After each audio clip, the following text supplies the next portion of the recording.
Magandang araw, welcome ang karunungan. Bago magsimula, shoutout sa channel ni Child of God and Balinya and Kipya.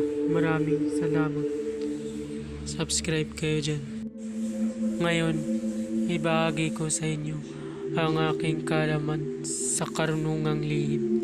Narito, pampalakas ng taglay na galing o Bertod.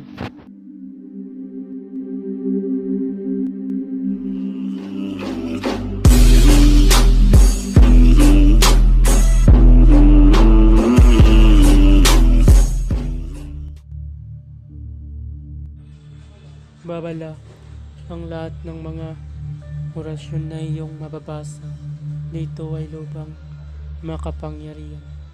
Gamitin lamang sa mabuti.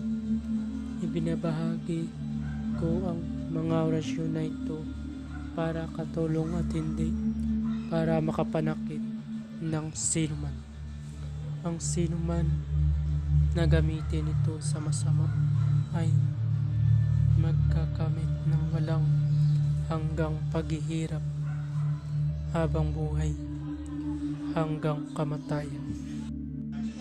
Ito naman ay inuusal sa sarili pagkatapos banggitin iip mo sa dibdib ng 3 beses sa Biyernes na gabi.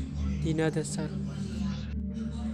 Pamilin, huwag dadasalin kung kayo ay natatangan ng kaliwang karunungan o galing, sapagkat wawasakin ito ang nakakaliwang kaalaman o galing.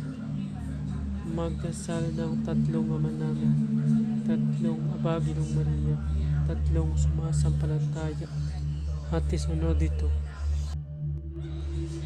Narito ang orasyon. Haik Duna, Haik Munira, Haik Sancta, Sacrificia, Elevata, Alsaces, Latores, Ainixa, Aui, Ya, Uy. Usalin o banggitin ng 3 beses ang orasyon at isunod ito. Adonai, Elim, Yai, Gapan, Nanigan, Mikmak, Maigsak, Masak, Masud, Uha, Aha, Ahoks, Yus, Yu, Uaoks, Ha, Oks, Yehu, Auk, Uha, Ja, Aha, Ha, Yuaok, Abha,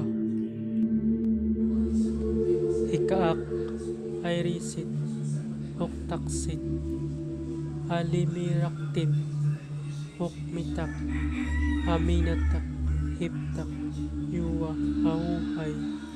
Alalanin ang pamilin sa itaas sapagkat ito'y ay banal at ito ay puti o kanan na karunungan. 16. Karunungan ng Diyos.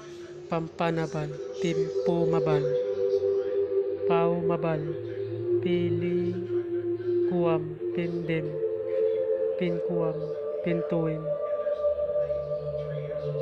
Pisyo Nabal, Pinkuam, Pau Perum, Purkurum, Perkuim, Pamuli, Pinsimuli, Perlim, Pimpuam, Ayodame. Ito'y sa iyong kamay at ihaplos sa iyong ulo paikot. Purihin si Yahweh magpakailanman sa pangalan ni Jesucristo ating Panginoon.